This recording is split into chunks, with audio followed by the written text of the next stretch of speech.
नमस्कार दोस्तों, मैं doctor women Kumar, consultant paediatrician. और आज के इस वीडियो में हम लोग झारखंड स्वास्थ्य विभाग में कुछ जो वैकेंसी आई है उसके बारे में बात करेंगे। तो अगर आप स्वास्थ्य विभाग में एएनएम, जीएनएम, फार्मासिस्ट या रेफ्रिजरेटर टेक्नीशियन के रूप में कार्य करना चाहते हैं तो ये वीडियो आपके लिए है। तो ऐसा है कि जिला स्वास्थ्य समिति गिरिडीह के द्वारा यह विज्ञापन दिया गया है कि राष्ट्रीय स्वास्थ्य मिशन के अंतर्गत संविदा के आधार पर पारा चिकित्सा कर्मियों की नियुक्ति हेतु विज्ञापन है। और इसमें फॉर्म भरने की अंतिम तिथि 10 अगस्त 2022 है। तो इसमें जो है कुछ पदों के लिए जो रिक्तियाँ निकाली गई है उसके बारे में हम लोग डिटेल बात करेंगे। इसमें स्थानीय उम्मीदवारों को प्राथमिकता दी जाएगी, लेकिन झारखंड के निवासी इस फॉर्म को भर सकते हैं। और चयन प्रक्रिया क्या है, तो इसमें उम्मीदवार को विहित प्रपत्र में अपना आवश्यक प्रमाण पत्र एवं 100 अभिप्रमाणित प्रति भरकर जो भी इसमें जैसे जाति प्रमाण पत्र, जन्म तिथि, मैट्रिकुलेशन, स्थानीय निवास प्रमाण पत्र आदि डॉक्यूमेंट लगाकर सिविल सर्जन गिरिडीह के पते पर डाक या स्पीड पोस्ट से अपना आवेदन भरना है। आवेदन शुल्क सामान्य, अन्य पिछड़ा एवं पिछड़ा वर्ग के लिए 400 रुपया है और अनुसूचित जाति और अनुसूचित जनजाति के लिए 200 रुपया है। इसके अलावा जो चयन की प्रक्रिया होगी उसमें कितने कैंडिडेट अप्लाई करते हैं उस पर निर्भर करता है।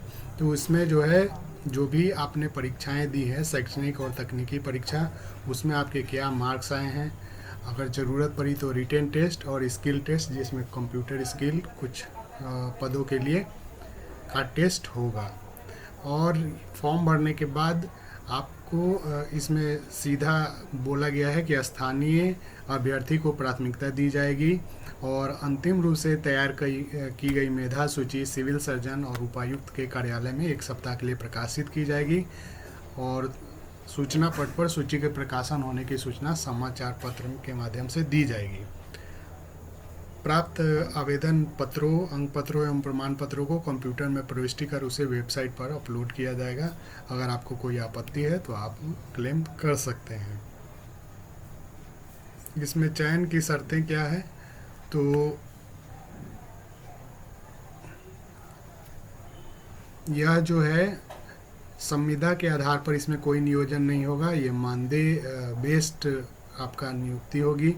इसमें जो जिला स्तरीय आरक्षण रोस्टर का पॉलिसी है उसको पालन किया जाएगा। ये बहाली सामान्यतः 1 वर्ष के लिए होती है और उसके बाद आपका एनुअल परफॉर्मेंस अप्रेजल रिपोर्ट जो दिया जाता है उसके आधार पर आपकी ये कार्य अवधि बढ़ाई जाती है। तो आमतौर पर एक बार इसमें लेने के बाद चूँकि स्टाफ की इतना कमी रहती है और लोग कार्य करते ही हैं तो उनका एक्सटेंशन हो ही जाता है। और आगे फिर डॉक्यूमेंट्स की बात है कि मार्कशीट, अगर आपका CGPA स्कोर के हो तो उसका कन्वर्जन पेपर आपके साथ होना चाहिए ताकि उसको कन्वर्ट करने में कोई दिक्कत नहीं हो। तो ये हो गई चयन की शर्तें। उसके बाद हम लोग बात कर लेते हैं कि किस किस पोस्ट के लिए ये वैकेंसी निकली है। तो इसमें स्टाफ नर्स NBSU यानी newborn stabilization unit, staff nurse NRHM यानी national rural health mission, refrigerator mechanic NRHM, ANM NUHM national urban health mission, pharmacist RBSK राष्ट्रीय बाल स्वास्थ्य कार्यक्रम और ANM NRHM के पदों पर वैकेंसी निकली है। और जो कि इस तरह से विभिन्न आरक्षण वर्गों के लिए अलग अलग सीट है। तो इसमें आयु का जो गणना है वो 1 जून 2022 को अभ्यर्थी का आयु general category OBC, female unreserved, ST SC का ANM या स्टाफ नर्स के लिए कम से कम 21 वर्ष होना चाहिए।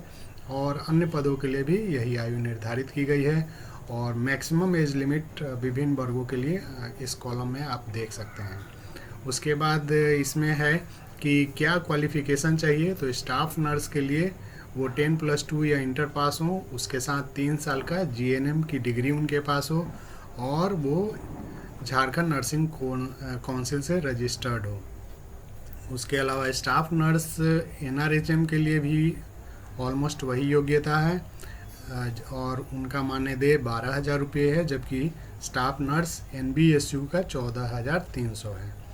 उसके अलावा एनआरएचएम रेफ्रिजरेटर मैकेनिक के लिए वो मैट्रिकुलेशन एवं ITI in refrigeration and air conditioning, इसके साथ साथ 3 साल का उनको कार्य अनुभव हो डीप फ्रीजर और आइसलैंड रेफ्रिजरेटर के का कार्य करने से संबंधित, और उनका मानदेय 8,000 पर मंथ होगा।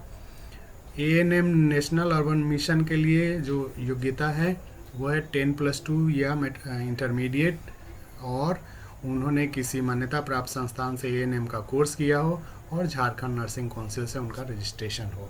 उनके लिए जो मानदेय निर्धारित है वो 9,900 रुपये प्रति माह है। फार्मासिस्ट जो है राष्ट्रीय बाल सुरक्षा कार्यक्रम के लिए, तो उनका डिप्लोमा इन फार्मेसी होना चाहिए जो कि एक रिकॉग्नाइज्ड इंस्टीट्यूट से हो, और उन्होंने should have registered under Jharkhand state pharmacy council, यानी झारखंड फार्मेसी काउंसिल से रजिस्टर्ड हो। इसके अलावा उनको कंप्यूटर की जानकारी भी होनी चाहिए और इंटरनेट की जानकारी चाहिए। उनका मानदेय 11,550 रुपये है। नेशनल रूरल हेल्थ मिशन में एएनएम के लिए 10+2 प्लस एएनएम डिग्री चाहिए जो रिकॉग्नाइज्ड इंस्टीट्यूट से हो और झारखंड नर्सिंग काउंसिल से उनका रजिस्ट्रेशन हो, और उनका मानदेय 9,900 रुपये प्रति माह है। तो ये है उसका फॉर्म का प्रारूप जो आपको भर के इसमें नाम पता सब कुछ देना है, शैक्षणिक योग्यता के बारे में डिटेल देना है। अगर आपके पास कोई कार्य अनुभव प्रमाण पत्र है तो वो इसमें देना है, और उसकी अभी प्रमाणित कॉपी आपको अटैच करना है। इसके अलावा जो आपका परीक्षा शुल्क है वो डीडी के रूप में बनाकर आपको सबमिट करना है। तो इस प्रकार से ये डिस्ट्रिक्ट हेल्थ सोसाइटी यानी जिला स्वास्थ्य समिति के द्वारा जो वैकेंसी निकाली गई है उसको आप भर सकते हैं। और इसका सबसे अच्छा फ़ायदा है कि आजकल अधिकतर जो भी बहालियाँ निकलती है वो संविदा के आधार पर ही निकलती है, और इसमें जो कर्मचारी काम करते हैं उनको जब परमानेंट वैकेंसी निकलती है, अस्थाई जो नियुक्तियां निकलती है, उसमें इनको प्राथमिकता दी जाती है या कोई वेटेज दिया जाता है। तो ये थी स्वास्थ्य विभाग में जो वैकेंसी है उससे संबंधित जानकारी। अगर आप इसमें इंटरेस्टेड हैं तो आप इस फॉर्म को भर सकते हैं। आपकी जानकारी में अगर आपका कोई रिलेटिव मित्र जो इसमें इंटरेस्टेड हैं, आप उनको ये जानकारी दे सकते हैं। बहुत बहुत धन्यवाद।